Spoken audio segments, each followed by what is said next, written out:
Hello and welcome to Let's Pod This. My name is Andy Moore and welcome to our 200th episode. I can't believe that we're still doing this week after week. Our first show was on August 22nd, 2017, an episode called When is a Tax Called a Fee?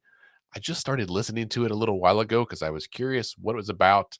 And I think that episode I actually recorded on my own, maybe with Scott, but using Scott Mitchell's equipment in some office downtown. And it was about a lawsuit challenging the constitutionality of a cigarette tax that they called a cigarette fee. And it was ruled unconstitutional. And so on my first episode, we had to do an edit, a disclaimer up front that said, well, between the time we recorded and when we published this ruling came out. Here we go. I should have known then that we were off to a funny start. Well, here we are 200 episodes later. Along the way, we added a third host to this. Bailey Perkins, of course, is with us today. Hello, Bailey. Hello, Andy. I'm so happy to be here on the 200th episode. This is awesome. It's awesome. Scott is out of town. He is on an airplane right now going to visit some family, so he gets to miss out on that. Big loss for him. We'll be back next week, of course, with I think all three of us. And sometime this spring, we will do something more fun. Maybe find a patio and do a live event like we did for our 100th episode. We couldn't get it together in time for today, which is good because the weather is a little chilly and windy. That's exactly what I was about to say. We had good excuse because yesterday it stormed and we had a little bit of hail, and the weather looks like it could do its thing again. So that's right. It's so hard to plan an outdoor event in Oklahoma because something's going to happen. It is rarely beautiful weather. It's always hot or humid or stormy or at least windy, regardless. I call it Wheel of Fortune weather. So. That's exactly right. Yeah, man, I hit that bankrupt one every time though. So, well, we'll try to plan, a week or two out, and listeners let you know when we'll do that. Maybe we'll come up with some kind of fun game or trivia or something. All right. Well, we have a couple of guests this week, but before we get to them, Bailey and I wanted to run through real quick some of the headlines, and I think most of these deal with this the thing we've been talking about for a few weeks, jockeying for position, who's getting in the races. And I'm sharing all of this because it feels like it's coming at us really fast and furious. And I know because it is. This is a rarity. For the listeners who may be wondering, why, what is so exciting about this midterm election? It's one of the rare occasions where you have both seats for U.S. Senate open due to Senator Inhofe announcing his retirement before March 1. And so you have a lot of seats that are opening due to people deciding to fill in what I call the domino effect, because when you have two large openings like your U.S. Senator position, you then have folks who are in Congress who want to run for that seat. And then there are state legislators who want to then run for those congressional seats that open. And so it creates this domino effect. And the difference is the primary is coming up this June, which is basically tomorrow in election time. And so candidates have the next couple of months to get their name out there before the voters of their base to see if they could be advanced to the runoff, which will probably be in August, especially for the Republican tickets for particularly for the open seat with Senator Inhofe. There'll likely be a runoff and then the actual election in November. And so on top of that, we have the gubernatorial race. We have many of our state level races that are open, like state superintendent and other things. And so one of the things I want to lift as we're going through our list of, what we know this week of where the dominoes are shaking out, there is an official announcement that former Congresswoman Kendra Horn has officially entered the race for U.S. Senate. One of the things that we were joking about in our messages with Andy, Scott, and myself is that there's potentially two horns in both Senate races. So former Congresswoman Kendra Horn will be running in the open seat that's vacated by Senator Inhofe, and Madison Horn is continuing to run in the seat challenging Senator James Langford. Yeah, I don't even know how to start to calculate like the impact of having the same name as someone running, especially for like the same kind of position, right? Like, is there good bleed over? I would imagine, right, that Kendra Horn's presence on the ballot would be beneficial to Madison Horn, who is lesser known, right? But yeah, I so mean, there when is. I worked on the Hill, one of the issues that we saw was there was a Hearn and a Horn, right? Oh, right, That always caused confusion among folks, is that one little letter difference, right? right. So that is going to be interesting, especially because there is rumor that Congressman Hearn is considering the race for the open seat for Senator Inhofe seat. So that would be interesting to have a Hearn, a Horn, and a Horn into Yeah. these Senate races. I don't have this link, but I'm pretty sure that I saw this week that the Congressman Hearn put the kibosh on that and said he was not going to run. Okay.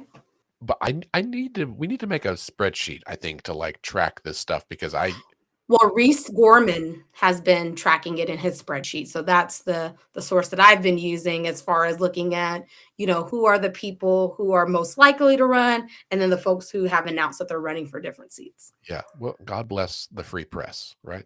Yeah, so that's a big deal. Someone else that we have, I don't know, I will say kind of joked about, or at least um, postulated could potentially run is former Oklahoma Attorney General and EPA Director Scott Pruitt.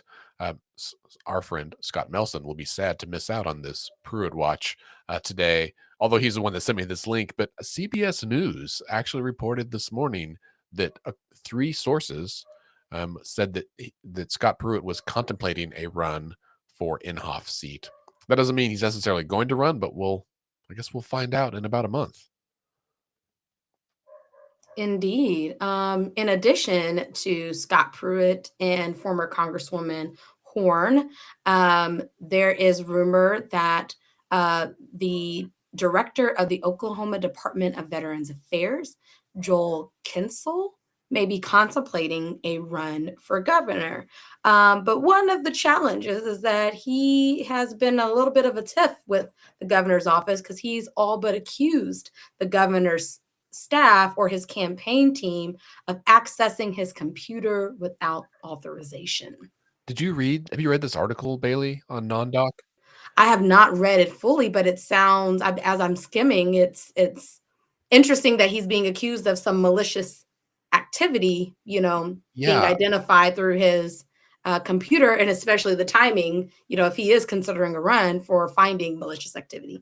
yeah. So that's and we as always will link to all of this stuff in the show notes. But it's a really interesting story where Director Kinsel basically is like, I don't know, I'm not saying that they did it, but something happened in my computer to one of my staff. There was an intrusion, and it happens to be around the time that rumors would have gotten to the governor that I was maybe considering a run for governor. I'm not saying that I am or I'm not. It was all like a real kind of cloak and daggery thing. And it not to make light of it, I mean, but it seemed almost a little comical, just like the way that it was like framed and playing out. I guess we'll find out what happens, but that would be I've heard for a while rumors that he may run for governor as well. So not that my rumors are any more valid than what NonDoc reports, but I guess it wasn't under that close of wraps if even I was hearing about it out here. So I guess we'll find out. That governor's race is certainly heating up as well. Well, and Andy, one thing I was going to add is that it's not uncommon for campaigns to do their oppositional research on now, accessing a state computer is a whole nother issue, but it's not uncommon, especially because the former attorney general was Mike Hunter was primed to be a candidate for governor and has not only stepped down in his role in AG, within the past, year and a half or so, but, step down because of an accusation that's linked. And so that's very important during campaign seasons, that when you decide to put your name on the ballot, make sure that you are aware and know of any and every activity that you are engaging in, because it can become public information just that quickly. That's right. All those skeletons come out of the closet, right? Well, one other race we wanted to highlight, I think, is um, the race for the state superintendent of public instruction. Right? Currently, it's Joy Hoffmeister. Of course, she's running for governor. And so I think just today, the former teacher of the year, is it Jenna or Gina? Jenna. Okay, Jenna Nelson, and hasn't officially announced that she's entering the race, but she filed some paperwork with the Ethics Commission that's like a precursor. So I think the Oklahoman that reported on it basically said, I mean, this seems like it. She will be running as a Democrat. There are 3 Republicans who are vying for that party's nomination as well. There's Ryan Walters, of course, who is Stitt's education secretary and was also in the news quite a bit this week. We don't have time to go into that. April Grace, who is currently the superintendent of Shawnee Public Schools, and then John Cox, who is superintendent of Pegg's Public Schools. And I don't even know where that is, but I know that he ran for the state superintendent the last 2 times it was up, in 2014 and 2018, and both of those times he ran as a Democrat. He is running as a Republican this time, though. And I'll add, Andy, that what makes Jenna's run so important for this race is that it ensures that the voters have an opportunity to have a say in November, because otherwise, only those who are registered Republicans would have a say out of who would either get the majority in June in this position, or who would win the runoff in August for state superintendent. And so now that Jenna has entered a race, it nearly guarantees that there'll be an election in November. I just Googled it. Pegs is out east of Tulsa, out by Locust Grove. For listeners who were driving around listening, I don't know where Pegs is either. Now you do, east of Tulsa. All right. Well, then one other story that I haven't even dug into, but I thought we probably should at least mention it, is the story on NonDoc that's, I think, really fascinating, about some alleged corruption involving like $2 million that were embezzled out in Western Oklahoma. Involves 2 county commissioners, one from Kiowa County, one from Tillman County, and this like regional engineering district that exists out there. And the reason that I want to mention it is, I mean, it's too complicated to go into, but just today I was listening to an episode of another excellent podcast called the Very Okay Podcast that is produced by the Oklahoma Historical Society. It's hosted by their current executive director, Trey Thompson, and their former director, Bob Blackburn, 2 dudes who honestly know more about Oklahoma than probably half the state put together.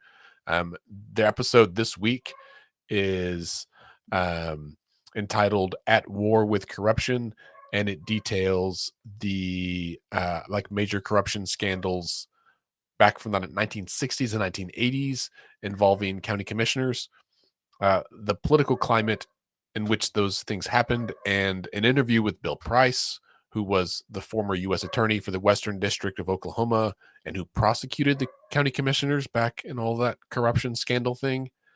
And it's absolutely wild. I've known that this happened. I didn't know much about it, but there was like a claim in there that at some point in the 60s, the county commissioners estimated openly, like admitted, that 50% of the materials that they had received or said that they received at county government in Oklahoma between statehood and the 1960s, right? Like a 60-year period, that half of the materials were never actually received.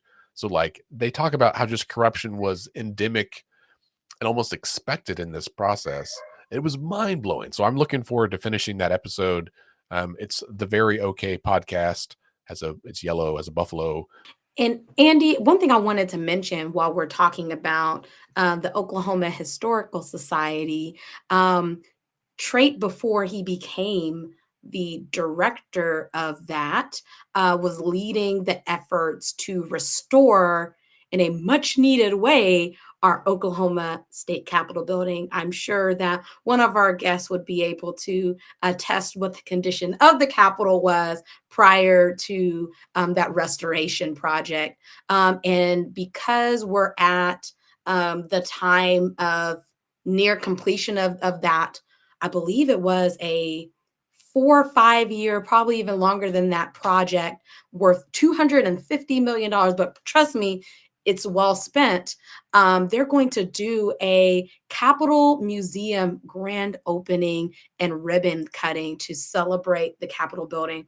I got to hear Trait speak about the history of the Capitol building. And one of the things he mentioned was when the Capitol building was completed in 1917, they didn't have a real celebration of the building's opening because it was during the beginning of World War One, and the focus at the time was rightfully about what was happening in our country. And so this will be one of the first times that there's a celebration of a completed Capitol building, and this time in its beautiful restoration. And so that's something that's going to be cool on March 22nd at 10 a.m. So just want to throw that out there. Okay, well, this is probably a good transition into our guests who are nodding anxiously of like, yes, please come talk to me. That's why we're here. Well, every March, as I'm sure many of our listeners know, the month of March is nationally designated as Women's History Month. It used to be by Congress, now it's by presidential, not proclamation. Maybe it is proclamation. Anyway, it's a time in which we celebrate the contributions that women have made to the United States and recognize the specific achievements that women have made over the course of American history in a variety of fields. And since this podcast is about government and civic engagement, we thought it would be most appropriate to talk to some of the female leaders in those fields, in addition to Bailey. She's here every week. But we wanted to invite some other folks on, and conveniently, they wanted to come on, which is always a great combination. And so joining us today are Oklahoma House Representative Merelyn Bell and Norman City Council Member Lauren Schueler. And before you give their introductions, it's just so exciting for me to be able to have this conversation with the representative and council member, because way back before either of them thought about their political futures, we all worked in the same building together at the University of Oklahoma. And so it's just really special to see them put into practice the things that they've preached to other people about civic engagement, to now step into these elected roles to serve the people. And so there's no better people to talk to us about Women's History Month than Representative Bell and Council Member Scheuler. So that's exactly right, Bailey. Representative Merelyn Bell is a fifth-generation Oklahoman and an art director with over 15 years of experience in publication design. She was first elected to the State House in 2018 to represent House District 45, which is East Norman. And she is the first woman of color to ever represent her hometown. Welcome to the show, Representative. Thank you, Andy. Hi, Bailey. Good to see you both and hear you, and delighted to be here. It's exciting. And we'll talk more about this later, but Representative Bell has her own podcast as well. A baby podcast, 2 episodes in, not 200. So, well, hey, we all got to start somewhere. That's great. True. And then Lauren Schueler is the director of the New Leadership and Civic Engagement at Carl Albert Congressional Research and Study Center at OU. She coordinates the NEW, which is what stands for the National Education for Women's Leadership Program. And that program seeks to address the historical underrepresentation of women in politics and public service, as well as civic engagement more broadly on campus. In addition, she helps organize and advise other programs that are also housed at the Carl Albert Center, such as the Pipeline to Politics, Civic Engagement Fellows, and Oklahoma Votes, which is a student organization focused on voter registration, education, and mobilization. Lauren also represents Ward 2 on the Norman City Council and serves on the Community Planning and Transportation Committee, as well as the Oversight Committee. Welcome to the show, Council Member. Thank you so much for having me. I'm so excited to be here with everyone. One of these days, we'll have an office and the world will be safe again, and we can do this again in person. And that'll be even more exciting. Can we still wear pajamas when we come in person? Yeah, that's fine. Okay, good. Well, and what we used to do is we would have, since it's a Friday afternoon, near the end of the work week, we'd have a glass of bourbon in our Let's Fix Oh, This yeah. bourbon glasses and have a good show. So hopefully we'll Sure. get back to those days. Yes. We had a couch. It was a cushy thing there in a borrowed office with no windows that we had. But. Well, Representative and council member, thank you so much for being here. Maybe Representative Bell, let's start with you and Okay.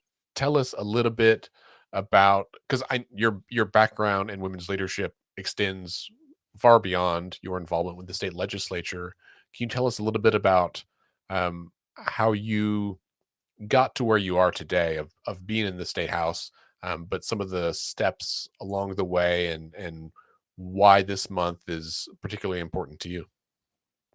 Yeah, absolutely. So, I, as Bailey said, worked at the University of Oklahoma for around 12 years. During that time, I was the art director at a literary publication that was published there, and it was really my first job. I was interning there before I started working there full time. I graduated, and the day after I graduated, I took a job there. So I was really committed to the mission at that organization. I loved the fact that there were women to work with that were, bright and commanding and excited about the work that we were doing. So I spent my 20s there is kind of the way that I think about it. My 20, well, I guess I should say 30s too. But anyway, I spent formative time there as a young professional, and really learned a lot when I was there. I had a child while I was working there, and that moment I say that because that was really a catalyst for me to stop thinking about myself as an Oklahoman and what my needs are, and start thinking about this new little Oklahoman and focusing on what his future might be like. So from the beginning, I've talked to people as a candidate, but even before then, about how I have stayed in Oklahoma for my people, for my family, for the people in my life. But I knew that there were things that weren't going so great. But I was one of those young people who, I was in a healthy majority of people, I think, who just weren't focused on the why behind the things that I didn't like, or the how they got to be that way in terms of policy. I wasn't thinking about it through that lens. I was just thinking, gosh, I wish we had more interesting restaurants to eat at. Wouldn't it be great if we had more concert venues, or, like these kind of things that we talk about in a cliche way that young professionals want all the time. So after we had my son, and I started thinking about, what is education going to be like? What why am I having struggles with other things like childcare? I was one of many women who took like 4 weeks total off for maternity leave because that's all I had. That's all I had saved up. So, got back to work pretty quickly, and was adapting to having a new child at the same time. So anyway, long story short, I got more involved because I I took the opportunity to go next door to Lauren's office at the Carl Albert Center. And I thought, these women are doing the kind of things that really get people involved at the right level, it seems like. And Lauren's predecessor at the time said, well, you should come to Pipeline to Politics. And I thought, oh, well, I'm interested in like how, in sort of like a Schoolhouse Rock kind of way of how bills become law, but I could never run for office, even though I really want to, and that sounds amazing, but I couldn't do that. And so many women say that. It's so common. Yes, so common, Bailey. And I said it for years and years and years, like knowing that Lauren was right next door facilitating that possibility for so many other women, but I still said to myself, no, you can't do that. Right. So I went to Pipeline. That's at the time at which that I really met Lauren. I knew we were working next to each other, but I didn't know exactly what they were doing over there. So she was responsible at that time for really putting Pipeline together. And when I got there, I think it was at the Embassy Suites, Lauren, like here in Norman, I said, wow, this lady knows how to put together a binder. I think that we should really be best friends. Don't make it weird though. Just keep it cool. And, we started having lunches together and stuff like that, and really, really talking about these things. And of course, on the other side, at home, I'm having my own personal journey of sort of worrying what Matthew's life is going to be like. So I started getting more involved in grassroots organizations like Together Oklahoma. Through the Policy Institute, I started going to their meetings. They had the best snacks. So I thought, well, I mean, bonus, even if I'm not sure exactly what we're doing, I get to have snacks. But I really met a lot of, what I now consider lifelong friends doing that, who were really engaged in the process and showed me that it is so easy to get involved if you really want to. So they helped remove a lot of barriers for me just as an advocate for the things that I really cared about. And some of those other people that I met were women who were also working at OU at the time. So we had this one really amazing lunch. I can say that I didn't make it back to work on time after this lunch because I don't work there anymore. But I took like a really long lunch because we talked and sort of made this pact together that if one of us left OU, we would all do it, and we'd start a consulting firm to help other women run for office. So that was really what I thought the appropriate sort of wheelhouse for me would be. I'll be behind the scenes, I'll be helping other people, I'll use my skills in graphic design and branding and event planning to help people, to help women especially run for office, because we want more women in the state legislature specifically. At that time, we already had one, Claudia Griffith, who was serving in East Norman. But I got the call from then not Congresswoman Horn or Congressperson Horn, just a friend. Kendra called me and said, well, Claudia is not going to run for House anymore. She's going to run for Senate.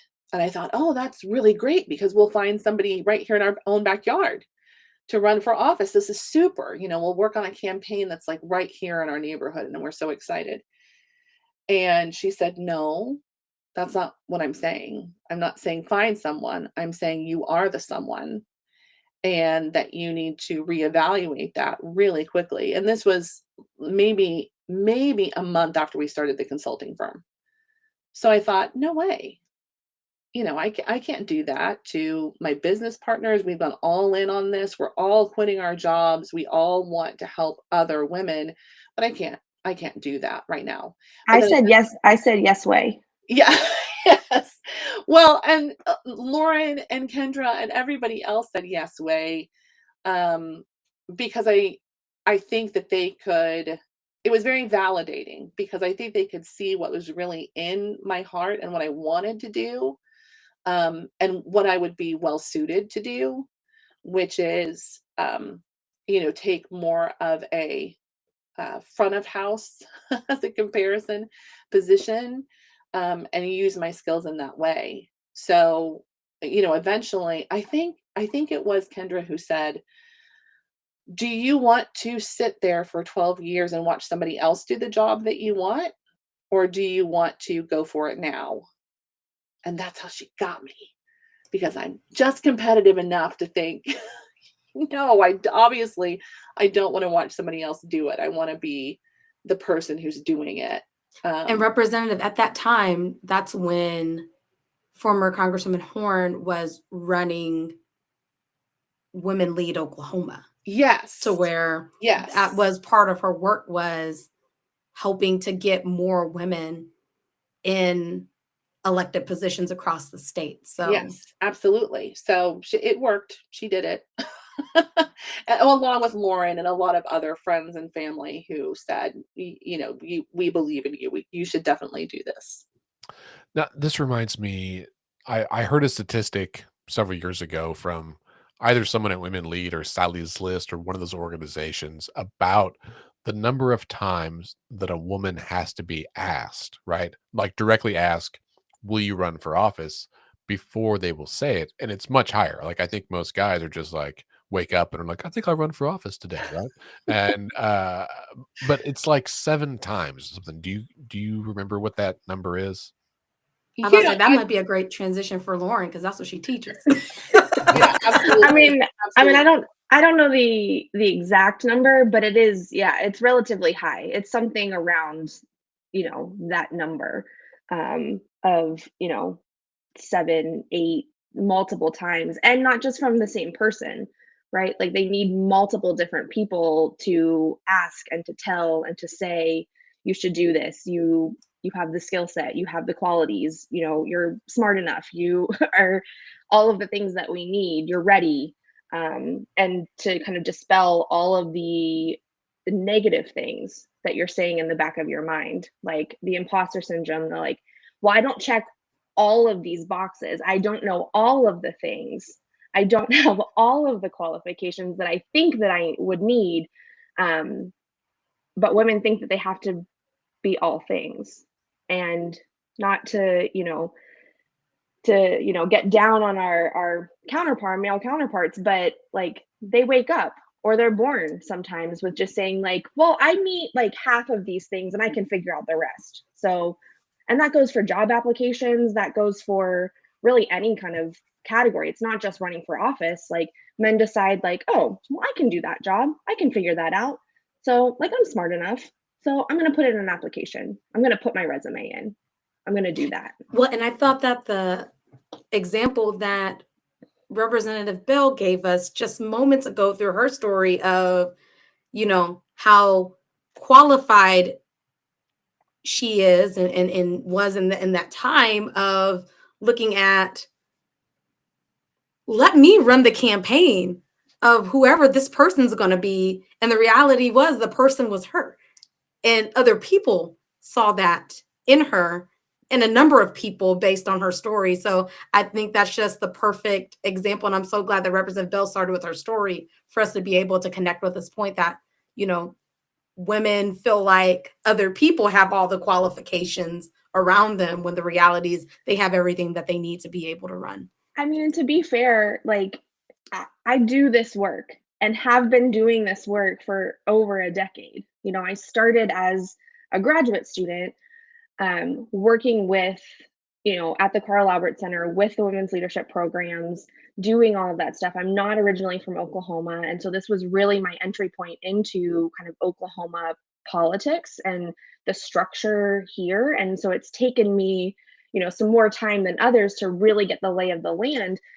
But I've been doing this work. I know the research. I speak to all of these the women that are doing this and encouraging other students, and you're qualified. You're ready to do this now, and saying all of these things, but while simultaneously saying to myself in the back of my mind, like, that's not for me.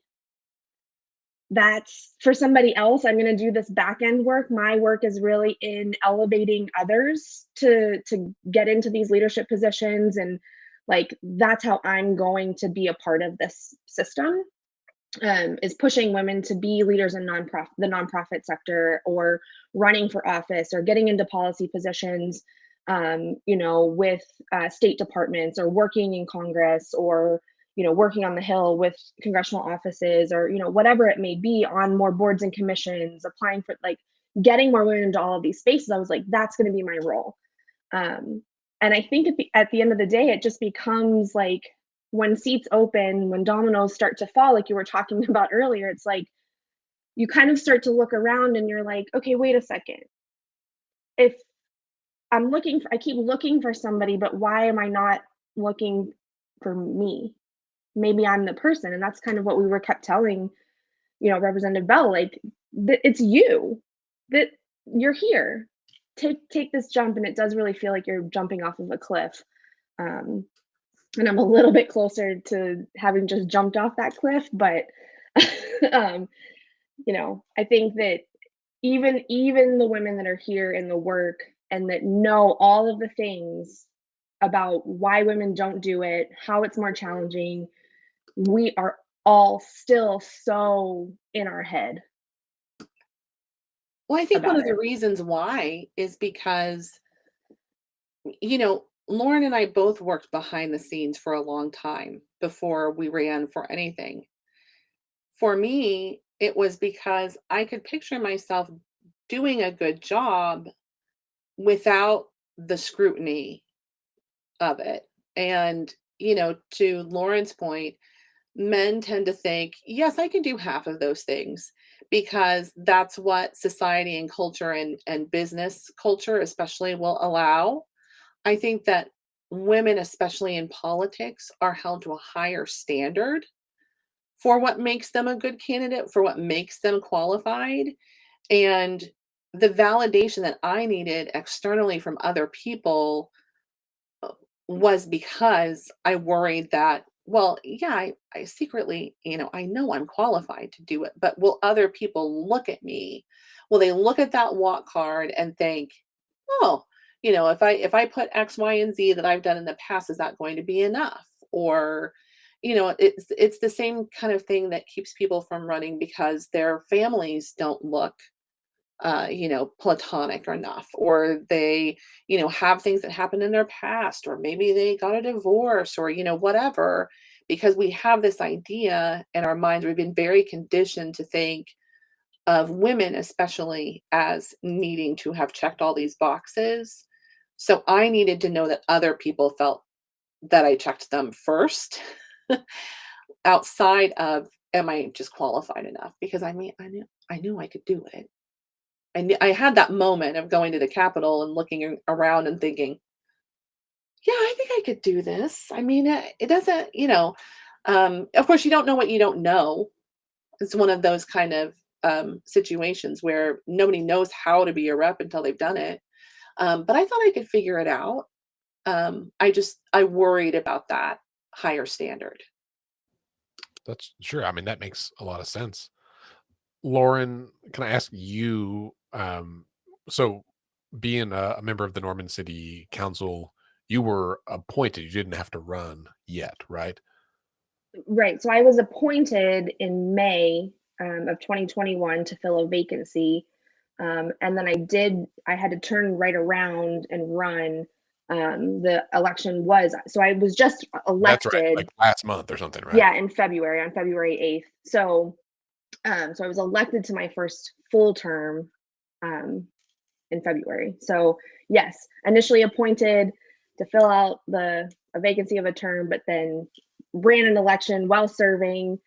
So that was kind of a bit of a whirlwind, to be honest. And with a full-time job. Yeah, and with a full-time 40-hour-a-week job. So I felt like during the campaign, especially, I'm still figuring the whole, city council thing out, right? I was appointed in May, we file in December, and then my election is in February. And so, yeah, yes, I have figured some things out by December. It had been, 7, 8 months. But there's a lot of things going on, and things come at you really fast in municipal government. It's not the same as, with the state legislature, where they've got session, it's confined to, February through May. And that's not to say that they're not doing work outside of session, because they absolutely are doing work. And I think that that's a myth. If anybody thinks that, our state legislators are not doing things in the summer or in the fall before session, that's not true. They're doing constituent work. They're either running a new campaign, they're working on legislation, they're working Or with the advocacy lobbyists are groups. bothering them, like me, right? Like, because I tell people, no, my real work is between May and December. Yes. Right. The Yes. real work is being done kind of on the ground in those months. So that's not to say, but like we're having, and then to say city council, right? We have 2 meetings a month where there's voting meetings, right? We meet on the second and fourth Tuesday. But all of the other Tuesdays, we have study sessions that we go to, and then we have committee meetings on Thursdays. So to say that we only have 2 meetings a month, that's not true. And then there's constituent work and emails and phone calls and, going to all of these things. And so I'm doing that, right? Working my full-time job and then filing to run my first campaign on top of all of that. I don't recommend that as a way to get into all of this. That's kind of really like jumping right into the fire. But it's doable, and I did it. And so if anybody is thinking about work-life balance or like what that looks like, that's a myth too. Like that's not a thing. It's not everything is as equal at that time. It's like, it changes, but yeah. Well, you're not selling it very well, but I don't mean But it's worth it. I just Yeah. need it to be real. Like it's a lot of hard work, and I think that people realize that, but it is so worth it. And I think that, what was so motivating is I don't need like constant reinforcement of validation, but like I need some nuggets to hold on to. And I think the campaign really was able to bring that to me in a way that was tangible, to be able to knock on doors and to talk to voters and to, get that one door that, you feel like you really connected with somebody and it made a difference, or you were able to work on something for a constituent that like I worked on getting school or like speed limit flashing signs that are permanent in front of one of our school zones. So they already had the flashing lights for school zone, but now in front of the school, it has kind of a speed detector that shows you what your speed is, 24/7, 365, to help curb the amount of speeding that was going, between that school and the residential area. So like things like that, seeing someone come to you and then seeing all of those things to fruition really is the work at the end of the day. And I think what we get into it for, right? Like seeing how we can make a change and make a difference. And at the municipal level, like that's really what it is. It's like, did I fix a pothole? Did I help get a sidewalk? Did I, make sure that trash is picked up at the right time? Or we, we're working on we've got a bridge that failed. And so making sure that like that gets emergency funding so that we can get that fixed as fast as possible, because it's a, a route right into the university and through a major corridor. Like those are real things for people's lives. Like yeah. it is so impactful. Well, we say a few mantras on this show. One is decisions are made by those who show up, right? And I think we often frame that in the context of voters, right? You got to show up and vote. But it also means that like if you show up and you run for office, if you serve in office, then you have a voice. You have a different kind of vote. You get to make decisions at the highest level of, whatever level of government. And what President Biden might decide probably on the whole has less impact on people's day-to-day life than what Representative Bell votes on. And even she probably has less impact on day-to-day stuff than what you do as a city council member, right? Like Yeah. I live in Oklahoma City, and I tweeted at the city twice in the past 2 weeks about a stoplight that the turn signal doesn't work. And I turn there every day to take my daughter to daycare, and it drives me bananas. And then a whole bunch of potholes that came out of nowhere. And it was just really rattled our car when we were driving. And so my wife is driving. So I quickly fired off a tweet at our very supportive Oklahoma City staff that managed that to the Action Center. And they replied, and they followed up later with the number. And the next day there was a truck out there. Now that's unusual that it was that fast, but I was like, I felt like, hey, it made a difference. If you want to see your government at work, it's definitely the local level for sure. Absolutely. And it really, I will argue pretty much all day, every day, that the municipal government is the most important government. To direct services to people that make an impact on your regular everyday life. Yeah. because Well, it and is those services, like, and potholes, and I'll blame that all day on this Oklahoma weather that is, hot, cold, hot, cold. So expansion, contraction, like that's what causes our potholes. for So sure. When I was younger, I lived in Minnesota for a few years, in like middle school, and the joke up there is that they have 2 seasons, winter and road repair, because well, you can't work on the roads in the winter, and the ice and the salt do so much damage up there, yes, and they have it down to like a science. I mean, they came in and redid every street in all of the residential areas, like the whole not just our neighborhood, but all the adjoining neighborhoods in like a 3-week period. They just came through and like week 1 was dig it all up. Week 2 was put the curbs in. Week 3 was pour the asphalt. And it was just, even as like a, 15-year-old, I was like, wow, this is impressive. Back in it's Texas, we didn't have that kind of efficiency with roads. I-35 has been under construction my entire life. Forever. Forever. well, it's like how Oklahoma does, repair for utilities post, tornado, right? And so like it's very assembly line, like they've got all of the trucks, they got everything in line. Like it just depends on what you're used to, I think, and what part of the country you're in, Yeah. like what gets routine and what gets easier. Like we're not great at that here. We're not great at snow removal. I'll just put that out there. Yeah. Well, on the front of the types of people that are best to be in elective office, one trait that I want to lift is that the best people in elective office are the ones who are problem solvers. And women tend to be excellent problem solvers. And I feel like both of you, representative and council member, are examples of people who see challenges that are out there and want to find ways to connect the dots to find solutions on issues. And so when we're thinking about, or people who are listening to the pod right now are thinking about, what traits are best to run for office, what are those things that you both would recommend as people are listening who are considering running? So definitely, like I mentioned, problem solving, but what other skills are best for people wanting to serve? So I'll start by saying that I think yeah, I often talk to people in other leadership positions, whether they're city related or at our public schools or at the Capitol, about that baseline of caring.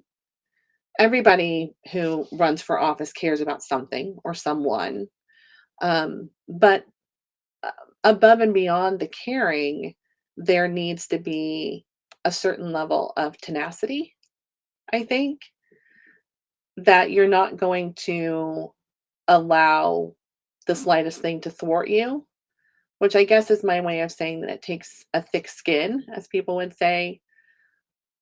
You know, um, Because every elected leader is going to get that criticism at some point. yeah, yeah. Well, and especially to Lauren's part before about city being where the rubber really meets the road for a lot of people in their day to day. That's why I think we see so much passion in city politics. I've seen people in the grocery store go up to other council people from Norman and just start to lay in right away. That doesn't happen to to me, and I don't. Maybe it's my vibe. I don't know, but I just mean, it's not as personal to them. The issues that we tackle are sort of, once removed in a way, policy wise. So anyway, I think that tenacity is really important and the ability to not take everything so seriously because it is really a marathon and not a sprint. As much as I would like to sprint through that change that we're all after, it takes a lot of time to get your bearings at first and sort of, get control of what situation you've just been thrown into. So that adaptability is important as well.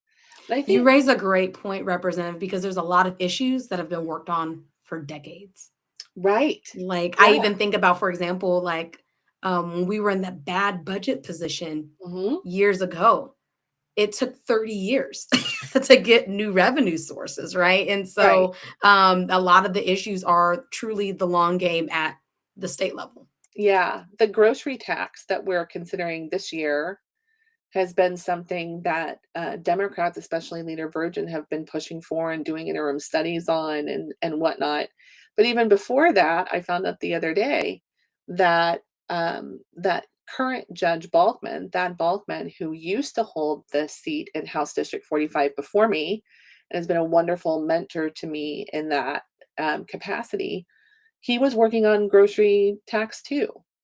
So and I didn't even know that. We talk, pretty frequently and I didn't realize. So people on both sides of the aisle can often have the same idea and have to like, volley it back and forth for a really long time before anything happens. So yeah, I think having that patience and persistence and tenacity is important. But I would also like to say, just to circle back for a minute to what Bailey and Lauren were talking about before, in terms of, we want to have people who are like us at the table. The people, like Andy said, that are there in those positions get to make the decisions and make the votes. But I've been thinking a lot lately about how we create spaces that are actually um, not just safe, but healthy for the people that we encourage to run. We see the good things in people, those good qualities like you're asking about, Bailey, that make us want to encourage other people to run, but it can be very tough. Andy said before, we're not really selling it very well. Well, it's hard to sell, honestly, sometimes. And I think especially for women and people of color and LGBTQ plus folks or other people who have been or have ever been marginalized, um, we really need to be honest about what the process is like and what it could be like for them, And and the climate, yeah, 100%. climate, be very supportive of them, not just up until the point that they get there. Because once you get there, I mean, the campaign was great, because people are supportive and they want to help you and they're, cheering you on. Once you get there, sometimes you get, hey, we see you. Thank you for posting what you did or for saying what you did on the House floor. Thank you for fighting the good fight. But sometimes it's really not a good fight. It's a really messy, unfair fight sometimes. And so I think the more honest we can be with people about that, to give them the tools that they need in addition to all the tools and skills that they already bring to the table, the better off we'll be. It's Women's History Month, and there's still way more work to do. Oh, absolutely. Yeah. Yeah, and I feel like this is a conversation that, I mean, Merelyn and I have had repeatedly. I mean, I think before she ran, while she was running, when I was considering running, while I was running, while I'm, now we're both serving, and um, spoiler alert, we're best friends. So like this is like I mean, like we're in this together. And I think what's been really powerful for us as best friends and women who are doing this work kind of on different stages, is the support system that we build. And I know that, Bailey knows about, what new leadership does. And I think that a lot of this has changed for me since I have, gotten into, not that like the message has changed, but like the I guess just the way that being authentic about how we share about what this is going to look like for women. It's personal to me now because I have actually walked this road as an elected official. I've run a campaign. I've seen what it looks like. I sit, in a position. I take votes. I take the hits, and the praise when it comes, but I don't think that anybody can necessarily prepare you for what it's going to feel like when you get your first troll on social media, or when you have made a particularly difficult vote and you feel like you have done so much research and you have really tried to dig into all of the details and do the best thing that you feel is possible with all of this coming at you, and then you get all of this hate or whatever about it, or you didn't make the right decision, or it wasn't good enough, or the vote that you took, you didn't push hard enough to get more. And I think some of these traits that I think women are so good at, that you kind of just circle back to, that is that, like, we are so much better at compromising and finding solutions back to this problem solving that are going to be better than what is now, but also realizing that that's a stepping stone to a better future. And that we've got to think about this long game, and sometimes we've got to take a step in the direction of the long game, or in the direction of a better future, before we can get everything that we want. And I think that sometimes holding out for everything, we're going to be waiting a lot longer to get there, because so much has to change: attitudes, culture, structures, hierarchy, like all of those things. And back to this conversation too about traits, I think that there's no like perfect elected official. There's no perfect person. We need so many different things, and this is the message that will never change for me, is that we need difference in all aspects, whatever that looks like. Like, so it's like, for me, it's been, being able to like really dig into stuff. Like, I really care about, what are the details? I want to know all of the sides. I want to talk to all of the people. I want to make the best decision, but like, that might not be somebody else's role. And that's okay. We all need to walk our path. And I think that's a characteristic that I do really want to see in elected officials, is like knowing what your role is, knowing what your place is, and being willing to walk that, and not deviating from it because somebody else is telling you that you need to be more, or you need to do it differently, or you need to be something else. It's like, know who you are, know what role you have to play, and continue to walk in that space. It's okay. And show people that there's a different way that things can be done. Yes, there is more than one right answer oftentimes. And I think having that lens and understanding in politics makes you a stronger leader to be able to get more done when you're able to see it's not my way or no way. Well, and Lauren, one thing I wanted to lift is that, I was Lauren's first graduate assistant when she was involved, and still is involved, with the Carl Albert Center. And we had the opportunity to watch Cindy Simon Rosenthal lead as the director of the Carl Albert Center, but also as mayor of the city of Norman, right? And I'll never forget that as a graduate assistant, we traveled for a new leadership institute to Oklahoma City to meet at the state capitol. And hours later, a devastating tornado hit Moore and Norman.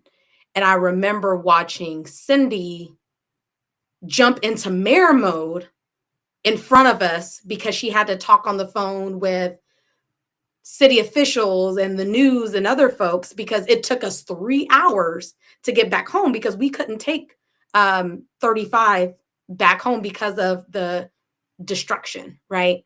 And we were able just to see the different flexibilities and being able to move quickly into action, right? And I think what you said, Lauren, is so powerful about having different skill sets and knowledges and gifts to be able to do what's needed in the moment for that type of leadership, right? And so I think it's special that not only, did we have somebody like that leading the Carl Albert Center and then as mayor, but also seeing you now leading a Women's Leadership Institute and stepping into your role as council member to be able to help be that bridge builder, to be that person who's studying the issues, to be that, person wanting to build consensus on issues. That's a critical thing. So Here.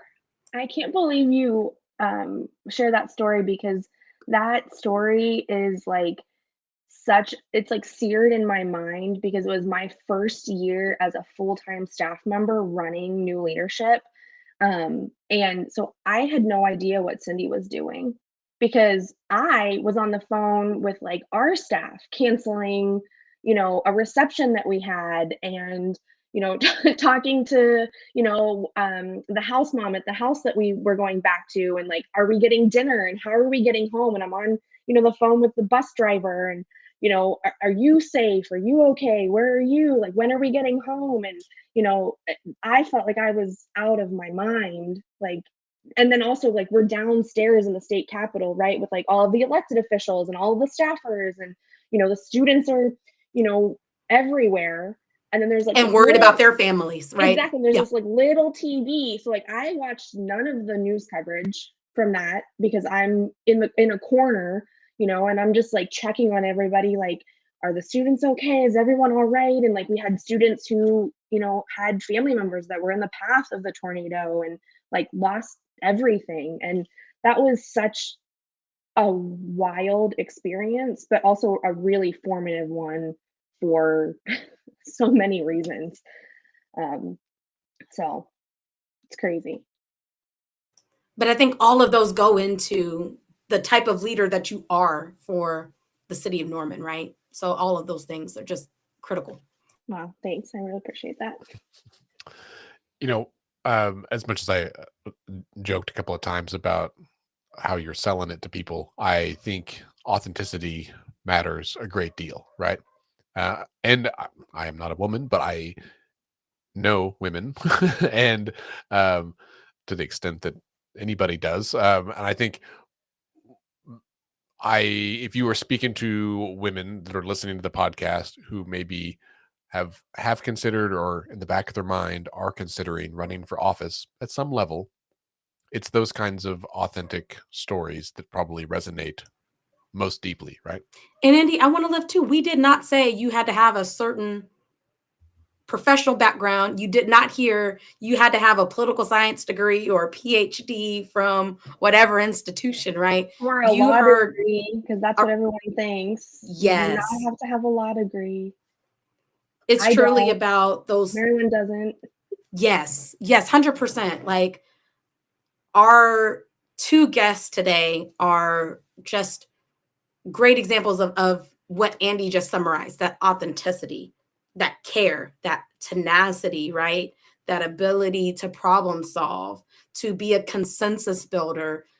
Those are the people that we need to run and be on the front lines. And there are so many women out there who have those skills and characteristics, whether you're stay-at-home mom, whether you're a teacher, whether you're whatever profession it may be, you have the capability to be able to embody those skills and use them in a way that's going to move our state forward in the way that Representative Bell and Councilmember Schueler do. Well, and I'll add, sorry, go ahead. No, you're fine.